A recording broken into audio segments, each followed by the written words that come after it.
Welcome to Prioritizing Family as a Business Leader and How It Impacts the Bottom Line. My name is Caleb Brakey, and I am here with John and Ash and Rob and Mark. I would love just the quickest, briefest of brief. Introduce yourself. And that means you, John. You got to be brief. I'm sorry, brother. And then we're going to dive into some questions, and then I want to open up to questions in the audience and wait for me to get there with a mic so that we can record it as well, so that people later can hear the questions. But real quick, Ash, do you want to just real quick introduce yourself? Hello. Okay, we'll do that. Good afternoon. I am Ash Marsh. I belong to this fella. I won him on a bet. I'm known as Darlin at home, and I am the CEO of all of our companies, and that's me. Well, my name's John. High energy, low IQ. Powerful combination. I'm Rob, psychologist, father of 4, grandfather of 3.5, and bringing the international flavor here, I think. I'm from the Netherlands. Hey, yes. You just heard my story. Mark Phillips, father of 2.5. My wife's due in January, so that's great. Growing family, founder of 11 Tribes Ventures.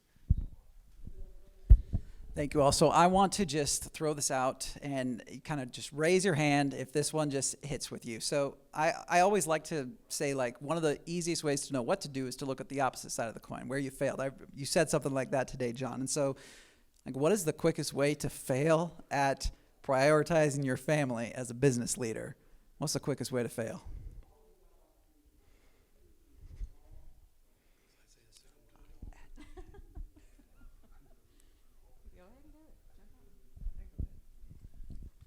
I think the number one way to fail is trying to find your identity in what you do and not who God says you are, because identity drives behavior.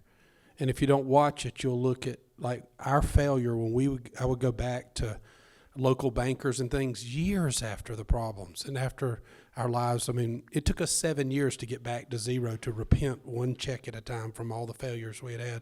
And I would still talk about it, and they would say, none of us are talking about it. You're the only one talking about it. We don't think about that anymore. But see, you don't see the world as it is. You see it as you are. So if you get your identity wrong, you're going to have challenges. I'll add one thing to that. And I would add not doing it together. When I started my business, it was middle of COVID. I'd quit my job. I just felt like the Lord was encouraging my wife and I to step out in faith. And she sat across the table from me and she said, "Mark, if you don't try this thing, will you regret it?" And I'm so lucky to have a wife that would ask me that question, first of all. But second, I said, absolutely. And then her response was, okay, let's go. And it's a we thing, not a me thing. And so I think even John nailed that, obviously. But, so much of what the Marshes spoke about is, how do we talk about these things together? How do we do it as a unit, as opposed to, okay, here's the thing I'm doing over here, and I'm in the world of entrepreneurship, right? Starting businesses, it will consume you. That's the nature of entrepreneurship. And so if you're not doing it together from the get-go, I think it's a recipe for disaster. I would add one liner to it. It's easy to make notes. Are you doing the work of God, or are you working for God? And that's a huge difference in prioritizing. Ash, this one's for, check. Wait, check. There we go, a little closer. Okay. Ash, what does it mean to honor the margin in your life in prioritizing your family as a business leader? So I was telling, I don't know if he's in here, Lonnie, he was talking to us earlier today, but I didn't really get to express so much on the Proverbs 31 woman, why that means so much to me, and why I think it should matter to all of you women, because it's more than just an identifier of saying that you're some, superstar, mom and wife and all the things. It's like, you're a dang CEO. You got to get that through your heads. And so to honor that is to respect yourself and to respect your gifts and to spend the time on yourself and to develop your gifts, and then to show people how can they show up on the other side of you. How are they supposed to respond for you? How are they supposed to love you and be with you? If you don't know that about yourself, you're not going to teach anyone else that. And so to me, I honor the margin in my life by making sure that whenever I put on my calendar that it's something for me. I honor it. I know people say that, but you must. And then whenever I honor it, is to learn more about myself. I look at me. I'm curious about me. I can't take curiosity anywhere if I'm not curious about me.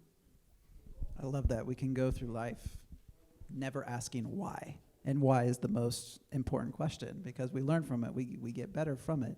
Rob, I remember when we talked on Zoom, you had mentioned we had talked about burnout and when you get burned out and how do you start burning again. I thought you had something really interesting to say there. I'd love for you to share about when you got burned out and what'd you do about it and what'd you learn from that experience that was really practical.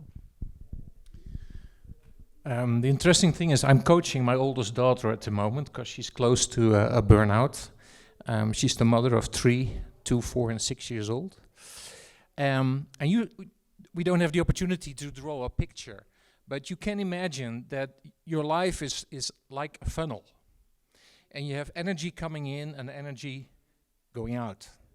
And each of us has kind of a reserve with energy that you can use in times of crisis.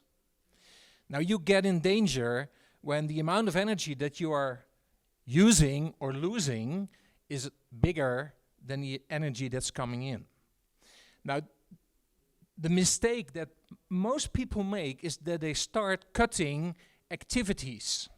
So at the point, the bottom of the funnel where you lose your energy.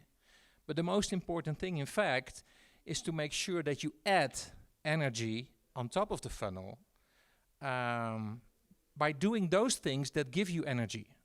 And that can be something in your work, that can be something in sports or free time, or I think the best thing would be to put more energy in your family, in your marriage. Because every time I had a counseling practice for 7 years, every time when I counseled a businessman or a pastor on burnout, the issue was always the same. It started with a lack of time, priority, if you wish, in the marriage. That's the first signal that you're in danger and on the road to burnout. I absolutely love that. To ask what gives us life and to recognize those moments when we're getting filled up. I mean, that's a compounding effect. If you can narrow in on that, what if that changed your funnel completely? You know, I really love that. So how about this? How often do you check in with your spouse? And I would love to ask you this, Mark, to communicate, this is too much. Well, with a 4-year-old, a 2-year-old, and one on the way, daily, if I can be totally honest. No, we actually have a routine. We have a weekly date night. Paying a babysitter to put kids down is money very well spent, I would add. And then on a monthly basis, we actually sit down and we talk about sort of the 3 areas of our life, right? The social, the spiritual, and the family, right? And so how are we doing on each of these things? And so we could get into all the sort of logistics of what we do, but at the stage of life that I am in, starting a business, we're kind of in that, we're not in the 0 to 1, but we're in the 1 to 10 phase of our business. Having little kids, I think it's critical to just have the time and the space to sit down, look at each other in the eyes, and have a conversation about, like, are you okay, right? Am I giving you enough support, right? I'm going to be in Arizona for 2 days. What does that look like? How can we support you in that? So it requires, we've learned this through pain and failure, particularly when we were starting the business early on, but it requires intentionality to put down the devices. I think one of the challenges that I have, and I'm sure many of you feel this, I love what I do. I love what I do, and I think it's from God, and I'm working, to build a vision alongside the Lord, but that doesn't in any way give me the right to deprioritize my family or specifically my wife.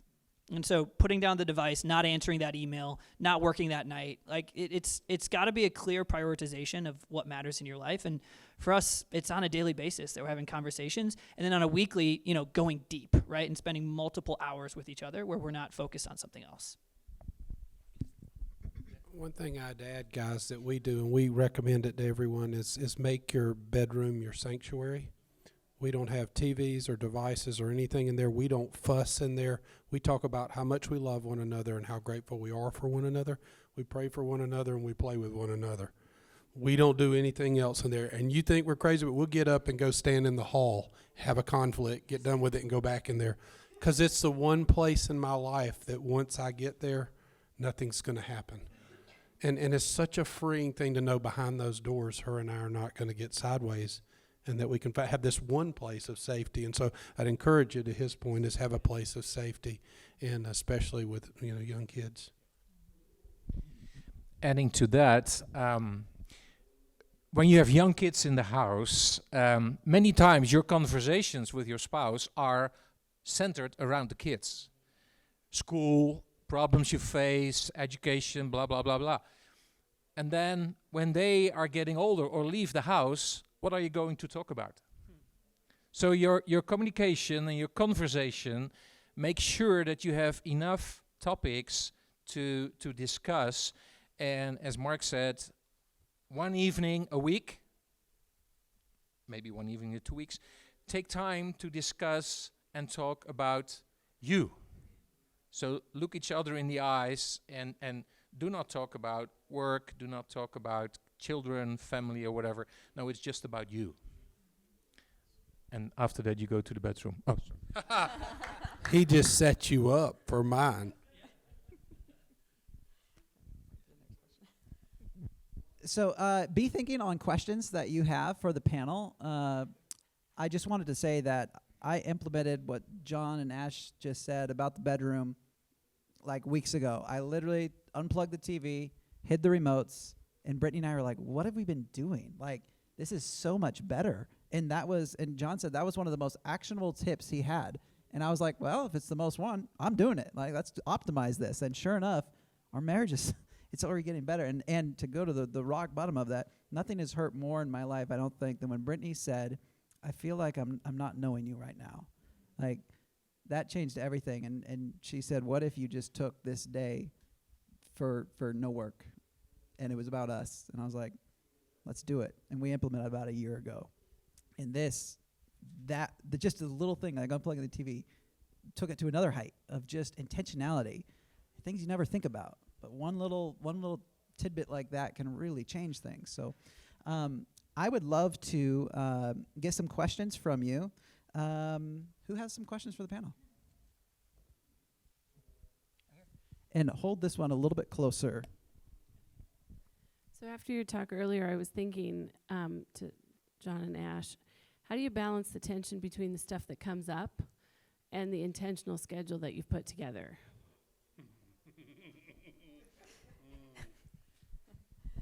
So our weekly meetings actually, all week we're gathering things that we have to talk about so that whenever we get to that space, we have a moment that we can talk about things that come up. I think the things that come up actually, they're like distractions. It's almost, to me, it's like you're driving down the road and you got a little glimpse of sunlight. And instead of like obviously turning the sun away, we just kind of put a little blinder there. And we have to do that in our conversations sometimes. It's like, don't let it be bigger than what it is. Bring it over here and get it where it's not such a distraction, and actually look at it and talk about it. And that's one of the things that we do. And the question is, are you going to talk about it? One thing that concerns me, like, I have tons of ideas. I'm entrepreneurially promiscuous, and I am very excitable. So all kinds of ideas, and my main thing is I don't want to lose them because something could be magic in there. I just don't know which one it is. So what it helps us is to have a backlog of ideas. And what we do is we keep all the ideas and then we talk about them. So it's really that prioritizing. And I did tell Ash, I said, if something's really serious and I don't want to talk about it, let's just talk about it in the bathtub, because when you're naked, I think better. So if you have a difficult topic you need, this is a good place to start. I'd like to hear you explain that. I'm happy to. Privately. He crazy. He chases me all the time. No, I do think, though, there's something powerful about, like, finding the right place for the conversation. Like, we'll have our detailed conversations at the kitchen counter with the laptops open.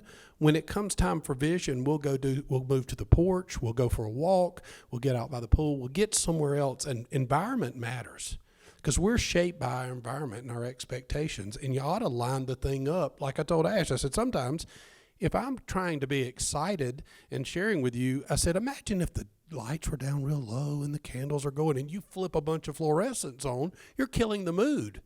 And I said, that's what it feels like when I'm trying to share something that means a lot to me. And so she really is intentional to make sure the environment aligns and expectations with what we're trying to do. And that's a hard part of it. Timing, the difference in a home run and a foul ball is timing. Ash, can you share about I believe it's 5 C's, almost like the different hats you wore, but the different parameters that you give each other to enter a conversation. I remember communication. I would love for you to hit a couple of those, because I think I sound like a robot when I talk with Brittany sometimes, but I'm like, she'll ask me a question. I'm like, give me parameters for this, like how I should think about it and how I should approach it. So can you give us some of those? Yeah, that's a giant tool. It's an amazing tool. It's called the communication code.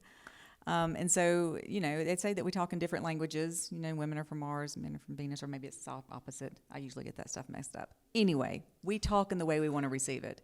And so if John comes to me and something comes up, right, which we have things come up all the time.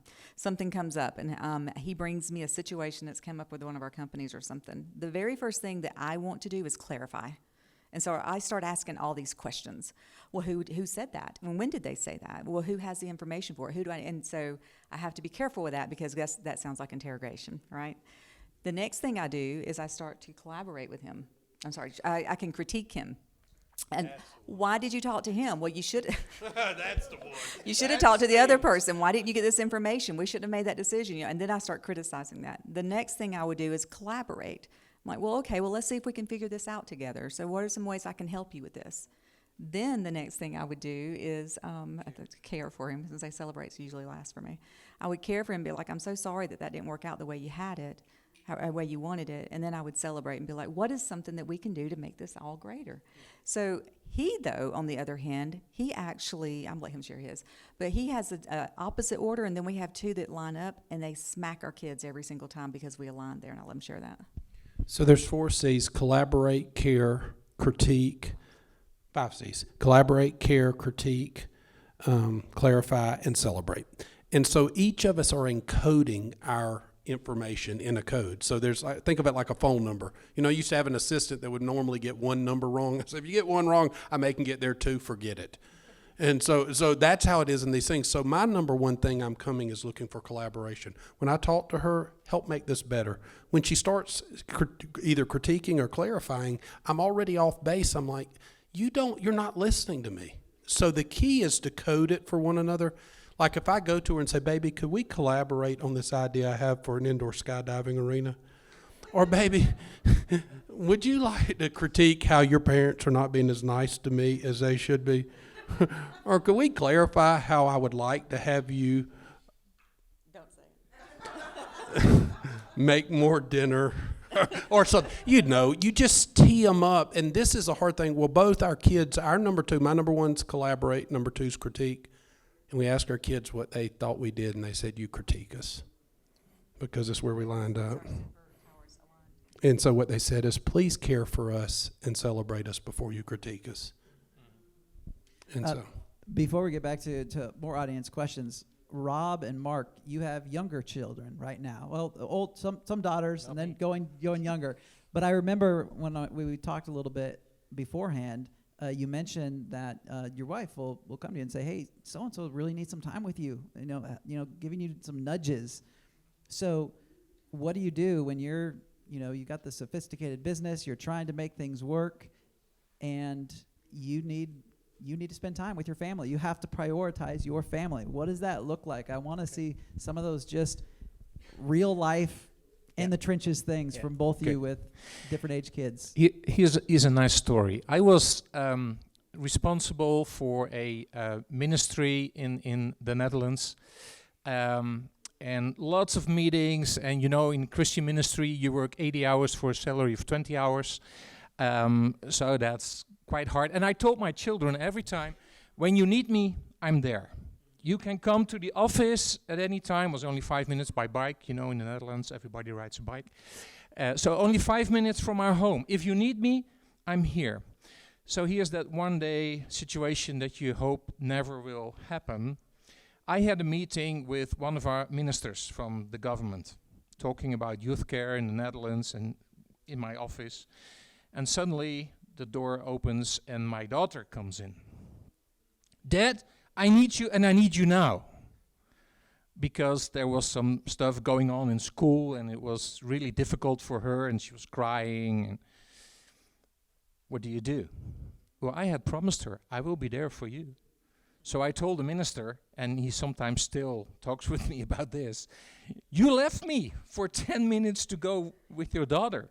And said, yes, because that's what I promised her. It's a lesson. She's now 31, mother of 3. It's a lesson that she still reminds every now and then that we talk, and so does the minister. So do what you say. Yeah. That's so important. Well said. Yeah, I would just add it, and that I think John and Ash have done such a nice job today of sharing all this. We have a shared calendar, and if my son needs, I've got a 4-year-old, we do dad-son things periodically. We put it in the calendar. It feels so basic and easy, and I don't know, simplistic, but it has totally transformed the way we kind of operate. And as an owner of a business, I say this often, as an owner of a business, we should at least have the right to control our own schedule, right? If you work in a big company and you've got demands on your time, perhaps it's a little bit less predictable. I think you still have some level of control. But if you run your own business, you can control that. And so control it for your own benefit and to the benefit of your family. I would have one more, guys. I'm going to share something because I believe it's one of my biggest failures as a parent, and I don't want you to make it. And I don't like, it's hard because it's our son, but I think it's important enough because of what I've been through and what he went through. So our youngest and oldest son, our oldest son came to me and Ash he was 12 or so, and he came into our bedroom. We were getting ready for bed, and he said, Dad, sometimes I want to take my life. I don't want to live. And y'all can imagine if you've heard my story, I mean, that's what it drove me to the attic of the house, that lie. Kill yourself, take your life. God's going, die to yourself, lay down your life. It sounds similar. The enemy perverts that. In a room this size, 20% of the people have considered suicide. Okay? But when it's your children, okay? This is a bigger deal. So he came to me, he said that stuff. I prayed with him, Ash was there, but I tried to comfort him because it's something I'd been through and it hurt so bad to realize that you don't want to live anymore. Well, I thought it worked. I prayed with him. He went to bed. 4 years later, he came back and he said, or so maybe 3, he said, Daddy, that night I took my heart from you because I couldn't trust you anymore. I said, what do you mean? I said, I did everything I knew to do. I prayed for you. We talked about it. I told you about what I went through. He said, you didn't listen to me the way I needed you to.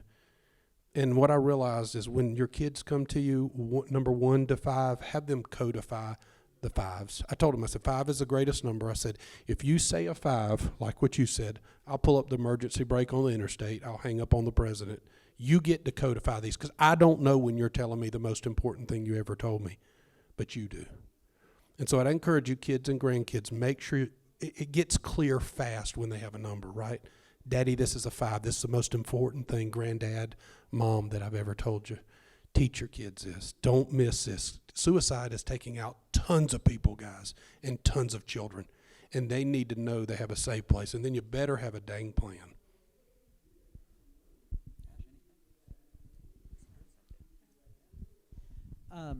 So I want to just add to that, and it almost, when I share it, it feels almost unfair, but my dad came to me one time as a teenager when I told him that I loved Brittany, my wife now, and I was a young teenager, so I think 17 at the time, and he said, you don't know what love is. And he doesn't, I mean, it took me years to tell him that. I cut him off emotionally for years after that. And that was just me being a kid who didn't know other than, well, that's not safe, so I'm not going to do it. And so I love how much there's planned things going on here, but also so much permission that you're giving your kids. I'm always here. Asking how they want you to be approached. I love that. I think that's a huge takeaway for everyone here to not everyone wears the same hearing aids, and to tune into whatever it is that communicates well with your kids. It's worth it because it can change everything. So questions back to the audience. I would love right here. I'd just like to make one comment. Let's go ahead and do it right. When she was 22, my youngest daughter had just graduated from college.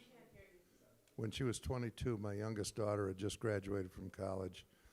And I came to her for counsel for a friend of mine who who was a single father. His wife had run off when the two girls were 4 and 5 maybe. And for a guy that's not a Christian, he'd done a great job of raising them. And all of a sudden, his kids had no use for him anymore. And so I asked my daughter about it. And she said, come back in a couple days. And she said, tell Doug, be available and don't have an agenda. And I could probably write 40 pages on that now. But I think it's a really simple and really good advice. Be available and don't. That's wise advice. I asked our 21-year-old. I had him in business meetings. Really, recently. I said, just sit in there and tell me what you see. And when he got done and told me, I said, man, it's amazing what you see. And so, have any of y'all been rebellious children or had rebellious children? I was one. Me and my brother grew up side by side. My mom tried for 13 years to have a child, couldn't. Adopted me 18 months later, had my little brother. She said, all I was ever going to do is spoil you. So what I realized about rebellious children is the one thing they most need is the thing they least deserve, which is praise. And if you want to turn that rebellious thing around, praise them. If all they do is tie their shoes good, say, oh, best shoe tire I've seen in years. They're like, this is so stupid. Don't do that. Pretty soon they'll be sticking their shoes out from under there because we need affirmation. Hope is like air. Everybody needs it. If you've got a rebellious child or try to find something to praise them because that's what the people they're rebelling to are doing. The irony is that when our kids grow older, we need to spend more time in our businesses or the positions that God has given us. But when our kids grow older, they need more time from us. So we did an invention. We invented quality time.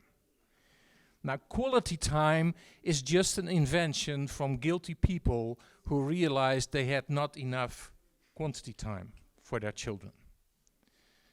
And maybe that works in marriage as well. If I had your accent, I could change the world.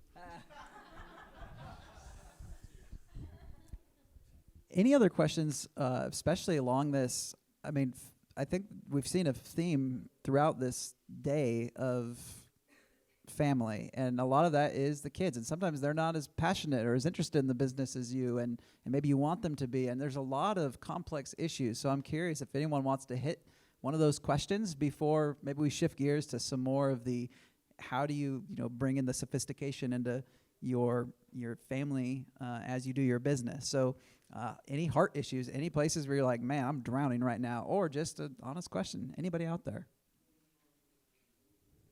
Right here. Not so much a question, but a comment to build on what you were talking about, the other gentleman, and even you, about the thoughts of suicide or the disengagement. When you're emotionally disconnected. I've got a 12-year-old grandson who has got wonderful parents. My son and his wife are done a wonderful job with him. But he started having severe anxiety, and he opened up. Something happened that triggered it, and he actually said to them that he was thinking about suicide. And the reaction, from them was much like, you described with your son, right? But what they found in this one, this is kind of the cautionary tale, is that not all of those things are triggered just by a rebellious rejection that you've turned around. There are clinical causes sometimes, and the discernment to probe for that, to open up, to listen to them, but to also try to determine, is there a clinical, medical, brain chemistry issue that's the cause of this that can be relieved. They went down both paths. Fortunately, they got the right kind of therapy, got the right medication. I've had numerous of I talk with him about those things, and he's very open about his feelings now, like that. So, but it takes multiple approaches. The sadness is that we as parents don't listen, or we react from our perspective, not theirs. But as you both said, the act of listening and really listening can help you determine the next course of action that's going to help them, whether it's your relationship with them or whether it's a clinical treatment issue. I think one other thing I'd say about that same topic is, guys, I think why not have counseling, therapy, and help? I say we're like a F1 team. We need a big pit crew, lots of help. I mean, it's really a thing. And one thing I would say that's helped us is great questions, to your point, and being engaged in the conversation. The best question I think I ever asked that Ash and I reconciled on is, what is the one thing I could do to show you I love you that I'm not currently doing? Not 10. She had 10. Number 1. She said, don't throw sweaty socks on the floor inside out. I hate it. And I say we rebuilt our marriage on sweaty socks. One act. I said, you'll never pick another one up. When you look in that laundry basket, you're going to know I'm crazy about you. But that same story worked with our children is, what is the one thing that when your daddy does it, you feel the most loved? When they give you that, you got the keys to the kingdom. All you got to do is just pour on that thing that's showing them and making them feel loved. That's really awesome. Thank you. So I had a question. I've got 3 sons, and they're all involved in my business to some extent. So I'm kind of honing in on this 1 to 5 thing. That's interesting to me. So how do you implement that in the sense that, so like every day when you're talking everyday language, you're not saying like, okay, this is a 1, so I'm talking. Does that get, like, can you flesh that out a little bit? How you, or maybe you say like, if there's an important topic, let me know, or is it just more everyday language for you guys? I feel like Ash is probably better at mitigate. I'm a blessing or a butthole and nothing in between. I swing from side to side. So 1s get no attention, 5s get all the attention, and I'm not great in the middle. But for me, the greatest thing is that they could have a 5. And if I ask them, I said, like, Nelson wrote me a letter recently, and it listed out the times in his life that I'd been a 5, that I'd met his need, and it just absolutely floored me. It was none of the times I thought it would have been. So it gave me this lens that I don't know. I need wisdom from them. I don't know. I believe it's as simple as telling them that, and you hate to put an analogy next to something as simple as like going out to eat dinner, right? Like 1 to 5 pizza? No? 1? Oh, okay. 1 to 5 hamburger. It's like, so it's the same thing when they come to talk to us. We're like, just give us. We'll ask them, hey, on the scale, what is this? And if they're like, it's like a 2. I'm like, okay, can we schedule it for later this week, or is it something that you need this 2 to be handled later today? And usually they'll be like, it's just no big deal. It's just whenever you want to talk about it. I just wanted to tell you something. But if I know that they actually are waiting to get with him to tell them they have a 5 just because I can read the room, so to speak, then I'll go ahead and let him know, hey, you need to stop what you're doing. I need you to connect with the boys or connect with whoever, And so, yeah, I definitely probably have a little bit more attention in that than John does. But it's really a simple tool. You don't overthink it. And the other thing I would say is just, goodness gracious, just be available to them. Our kids, especially if you're in a lot of business, you're doing a lot of travel, if you're impacting culture and in community and environment, if you're carrying that weight of a ministry that God's given you, your children can feel like they're not as important as they really are. And they might feel like they're just a part of your life. And as much as we are raising them to be independent and we're raising them to do the things that God has for them to do, we have to realize that we're still stewards of them. And like you said, they need us more now as they're grown-ups as they did when they were younger. When they were younger, we were their protectors and we were guiding them, we're doing all these things, but now they need us for deep questions. They're grown. Their decisions are implicating the direction of their lives. And so we want to be those coaches there. We want to be available. So my rule to my boys, I don't have the scale. They can give me the number, but mine is if you call me, I will answer. It doesn't matter. I can be I just don't care. And they will. My youngest one calls me 15 to 20 times a day. It's so painful. It's like It's so painful. he's 21, and I love him. But what you were saying, even he was our one. He struggled with suicide as well. But his suicide was because he got in a really bad car accident. He had numerous concussions, and it altered him after that. And he actually came much closer than our older son. And we didn't even know. We had no idea that he was struggling with depression that way. We were at dinner, and police came to our door. He was just down at the dinner table. He had spent hours with us and our guest. He sat and had fun conversation. He helped clean off the table, and then he was like, "Mom, do you need anything else?" I'm like, "No, we're good, baby." He's like, "Well, I'm gonna head upstairs." And I was like, and gave me a kiss on the cheek, and that was it. About an hour later, police officers came running across our porch. They come to the door. They ask if Joshua is where he is, and they just push past us. And he was in his closet with a gun. He loves to hunt. He was in his closet with a gun, and he had written a suicide note on the door. And thank God that he was on the phone with one of his very closest friends, and he was wise enough, this young kid, wise enough to stay on the phone with him and find his mother and write out 911 suicide for Joshua so that she called the police. And so you never know. You just never know. And from that moment and from the things that happened with Nelson and through other things in our lives, I've just realized to be present is the biggest gift I can give my kids.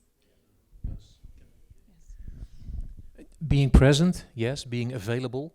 But also, as adults, we always talk. We talk and we try to find solution by talking. We need to be quiet. First, we need to understand what their questions are before we start answering. And especially as Christians, we sometimes know, I have a Bible verse here and a Bible verse there, and when you do this and this and this, it simply doesn't work. So, and then our children, if you have more, they communicate in a different way. So the answer for number 1 doesn't mean it's the same answer for number 2 or number 3. So I think, I can't remember who was talking about being humble, but I think that's yeah, you did it. That's the case for us as parents, grandparents, to be humble in learning to listen to our kids and grandkids. I was thinking about the tribute to Sue Mitchell, and the line that stood out to me was she spent time with her grandkids in each way they wanted it to be spent with. And when I think about being invited into these conversations, it's trust. Like, as a journalist, someone asked me, what's the right question? It's never the right question. It's the right trust. You can get to a great answer with a horrible question. And so when you see that light spark, I think of Joshua. When we were at some other conference, he looked at the mountains, and I asked him one question about it, and his lights just went on. I mean, his eyes got so big. He was longing to be out there. That was his passion. He wanted to hike, and it was so neat because like, there's my in with Joshua. That's his string where I can connect with him. Look for that in your family members, because it could be something that seems ridiculous to you, like a TikTok or this, that, but it's really just a doorway to many, many other doors. Because if you go to them right now, you just say, hey, tell me what's important to you. Most likely, they're going to be like, this is weird. Like, why are you doing this? But if you start with the small stuff and you practice, one of my good friends calls it ALALALR. And it's ask, listen, remember. I was only going to just say, sorry. Like the second part of what I said, no agenda. No agenda. You're talking, Rob, about responding with your own stuff instead of listening, because you got an agenda instead of listening. And when it sounds scary, just say, tell me more. One thing, somebody gave us a framework. You're a caretaker, then you're a cop, then you're a coach, and if you're trustworthy, you get to be a counselor. And that's kind of the seasons and stages of investing in kids and other young people. So we'll get to some more questions, but we also talk about bottom line. So it's family, and it not only changes, you prioritize your family, but how does it affect business when you start prioritizing your family? Like, was there a time when you were the worst at this and it was affecting your, give us an idea of when family's good, what does business look like? When family's bad, what does it look like? And even down to the dollars made, the relationships you have. Give us a sense of how family is connected to doing business. So there's 2 ways to answer that, a negative and a positive. I started the organization I'm running now, 11 Tribes Ventures. I started it with a guy, and we were building this business, and over the course of several weeks, it started to become really clear that he was disengaged. He was not doing the things he was saying he was going to. Something felt off, and I thought that was something about me. I didn't know if it was something about the business. It came out about 3 months later that he had been cheating on his wife for the better part of 6 months. And so that caused so many questions in my own mind. This person that I was 50-50 partners with, I thought we were going to build this great business together. I wasn't asking the right questions. But what it also showed me was it's such a farce to believe that with an unsettled home life, whether it's as bad as an affair or something, in between, that you can be a successful business person. I think that is a complete and utter lie. And so that gave me a very clear insight into the damage that a poor home life can do to a business. And by the grace of God, we were able to maneuver through that, and here we are. The counter, the positive is, to me, when home life is secure and working as it properly should, it's a flywheel. It's an absolute flywheel, right? Because if you're a mother and you're running a business, or if you're a father and you're running a business, and you're concerned all day that your kids aren't being cared for, or they don't have the right support at home, or they're left alone because they don't have the resources that they need, you're not going to be the best that you can be, right? So it's not a compartmentalization, but it's a belief. For me, my wife is at home. I'm so grateful for that gift. I know that my boys are loved and cared for. And so it allows me to be my full self, 100%, every time I step out the door and I go to work. And so I hope those two stories kind of bring it to life. I think there's obviously a negative, but the positive is so much more powerful. And it really becomes what I believe is a flywheel when you feel secure in the role that you're playing and that your family is receiving the love that they deserve. That's awesome. John and Ash, you guys have had 60 businesses at one point. There was, I'm sure, fires and, metaphorically going on.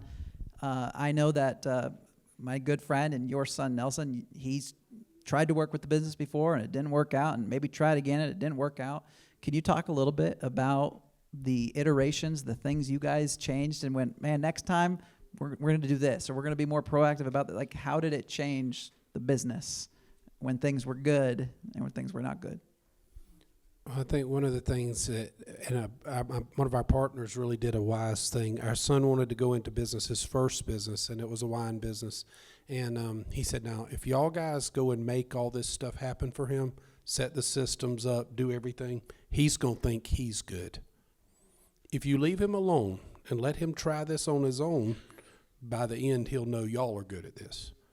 And it worked, honestly. That was one of the best things, is not going in there and playing. The number one failure I've personally had as a leader is playing an amateur providentialist in other people's life. It's the way Oswald Chambers says it. If you have gifts, like somebody says, hey, my car's broken, I need a ride. Well, I used to say, well, man, we ought to get them a car. I would always overdo things, and we just hurt people. We put people in business who didn't have the character to sustain it, and then the defecation hit the ventilation for them and us. We've lost good relationships. We've lost great friends, and we've hurt a lot of people by running what we called a rent-a-dream program. They had a dream, and we needed rent, and we got hooked up. And I'm just saying, you got to be wise about the decisions you make, and don't give people capital beyond their character, especially your dang kids. I think one of the things that we learned really early on was that just because Nelson had gifts in certain areas, because he could do something, didn't mean that was the role he needed to be in. And so John actually, I believe, had him more in a role as being a worker, someone that showed up every day, 8 to 5, Monday through Friday. They come and sit at their desk. They work on the computer. They do research. They resource a lot of things.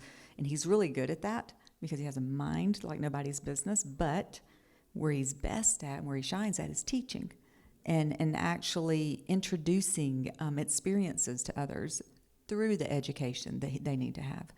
And so that brought a lot of tension between them. And whenever we were able to separate Nelson out of that and say, hey, how about we actually, because we know you as your parents and we're looking at you as business people and we want you to carry this further, how about we actually showcase your natural God-given gifts? How can we be the resource to hone that up and actually build it and be the foundation that you can come up off of? And so that's what we're doing now, and it's been incredible to see him transition in that. It's also been very hard to see him transition in that.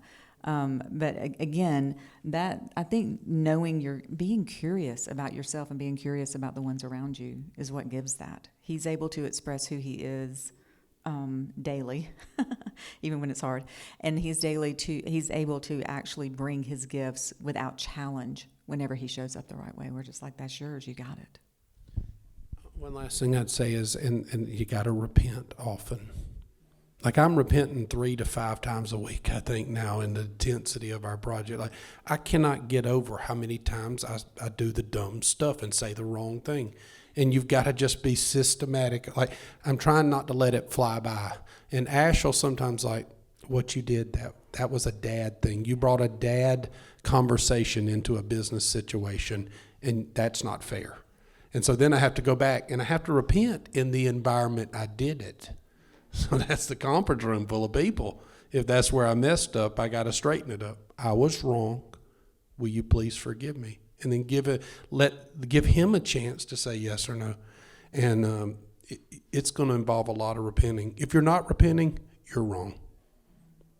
I'm just telling you, you can't deal with. That's why most people say, don't work with your friends, don't work with your family, don't work with your dang spouses. They're just saying, just repent to people that don't live inside your house. But you're going to have to do a lot of repenting if you're going to really do this work with a tender heart toward honoring your children like you would honor anyone else. I'm curious. I love how we see this in you, and we want to see you thrive in these qualities that you have. I love that. Someone gave me a picture one time of if you tell a young boy, wow, he was such a gentleman or did such a brave thing, like his shoulders go back. You know, he steps into what you're seeing in him. What about the businesses that are, hey, we have a set job, and this is what it is, and this is what you got to fit into, and maybe it's not as malleable, or how do you approach it like that? How do you call out someone's giftings when it's more of a static position? How do you do that?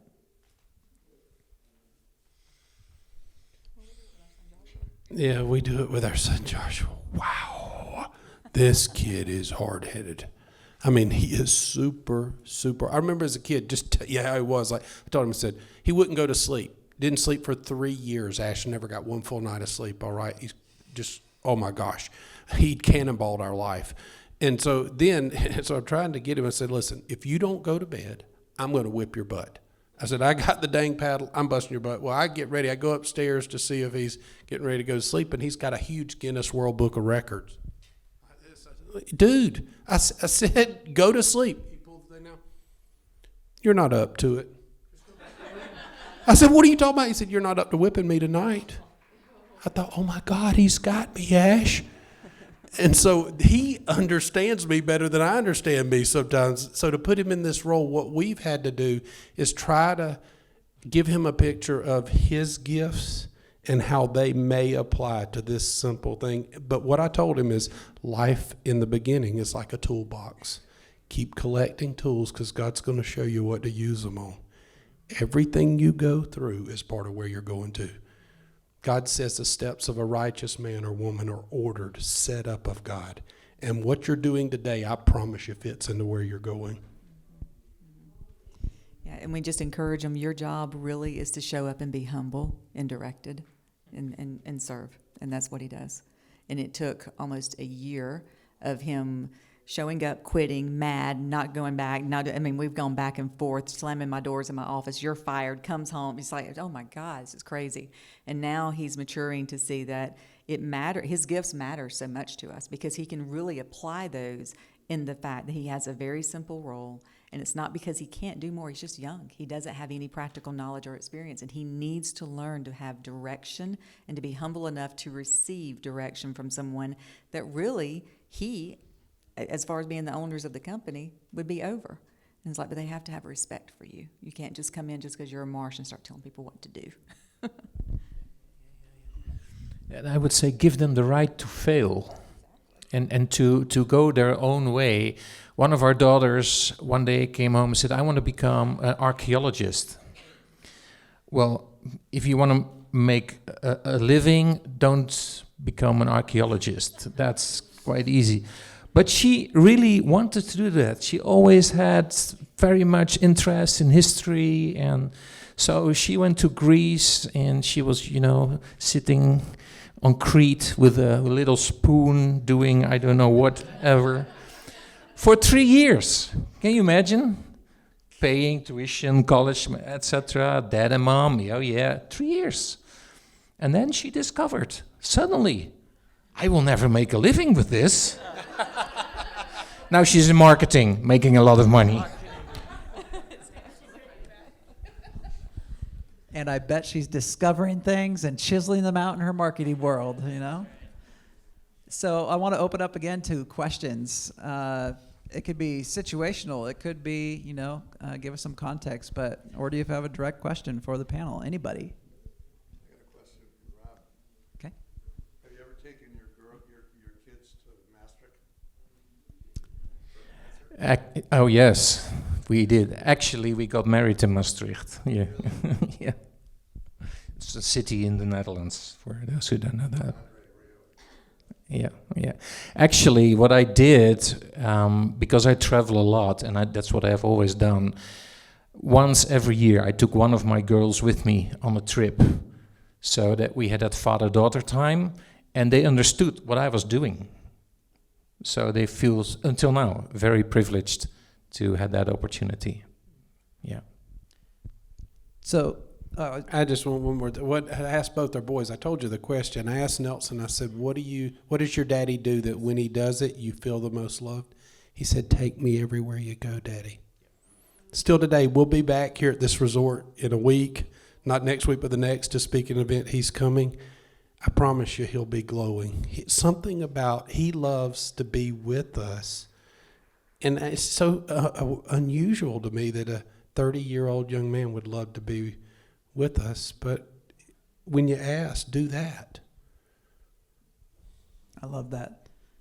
Let's get to the, turn off your TV in the bedroom, straight tactics that the most valuable thing you have to give people that is so easy to implement, or maybe not so easy, but let's give your best, hey, I've been through the ringer, I made it out the other side, and if I'm looking over my shoulder and I'm going to help someone else, what are the things you're saying? I'll let you go first. You got the good stuff. And if go ahead. I was going to say as practical as possible.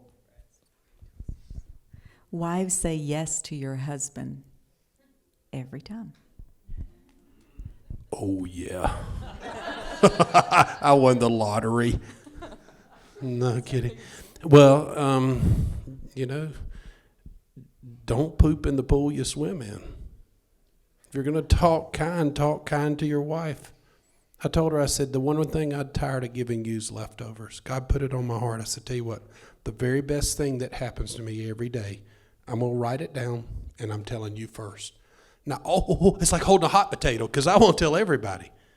But the first time you tell something, that has the most power. And I told her, I said, you will not be finding out about the best things that happened to me from somebody else.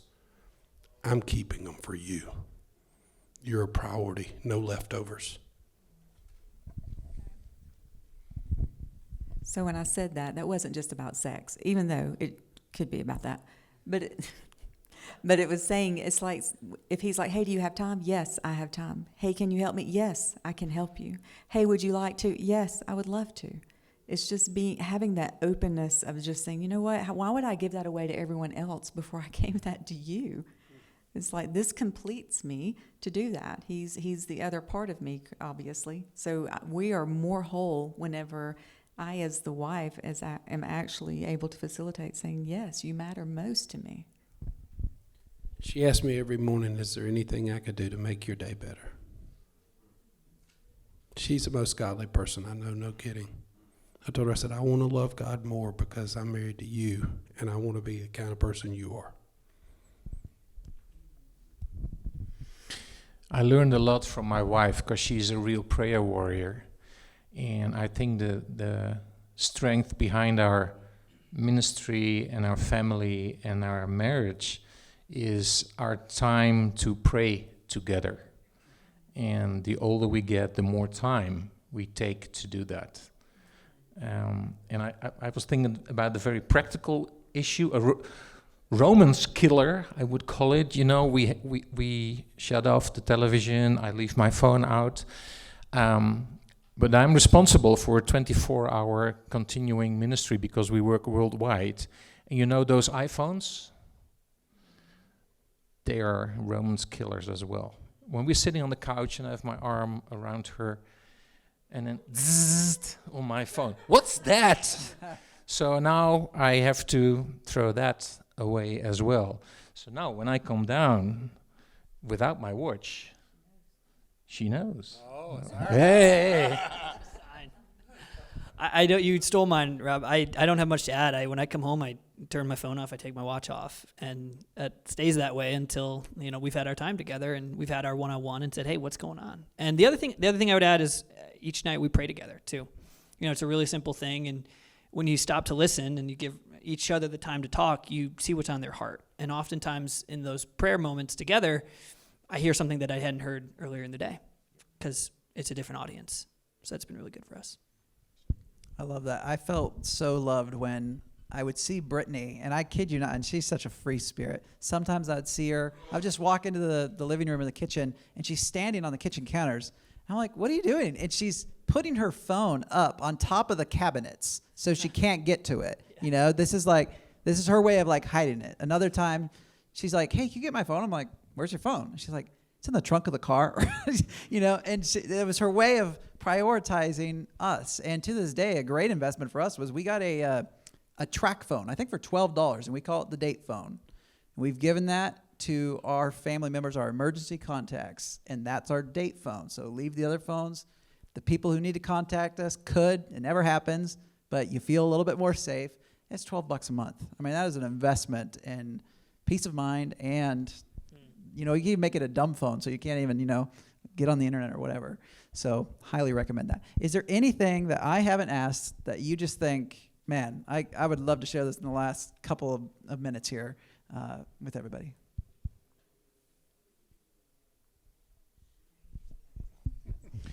I think even when your kids are adults and have their own families, it's so worthwhile to spend separate time with them.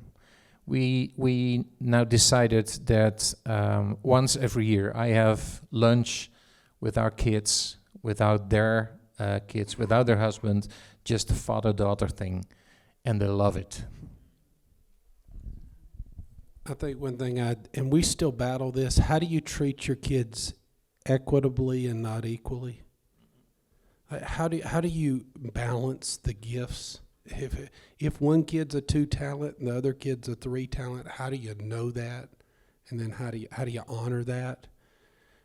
It's a tough one, but I would encourage you, trying to treat them the same treats them both wrong. And so, individual, God made our fingerprints and the number of hairs we have. Our gifts are so different. And so what we've tried to do is what would it look like to treat each child and now grandchildren. And for us, one thing we try to do is not, again, give them too much opportunity. Like our kids, are both of them, especially our youngest, is living a crappy life. I said, your life sucks, doesn't it? He's like, it does. I said, well, if you don't want it to keep sucking, you better do some stuff. Because he doesn't have any money. He ain't got a super nice car, and he's living in a place that's not super nice. He'll be all right. I said, you can do anything, you just can't do everything. And I said, me and your mama made this money, not y'all. And then we're going to maybe be trying to give it all away, make the last check we write bounce and time it good. So you better get your butt in gear and figure out how to do this stuff. I love that. Anything else, Ash? All right, everyone, please, big round of applause. Pray for our boys. Pray for the boys.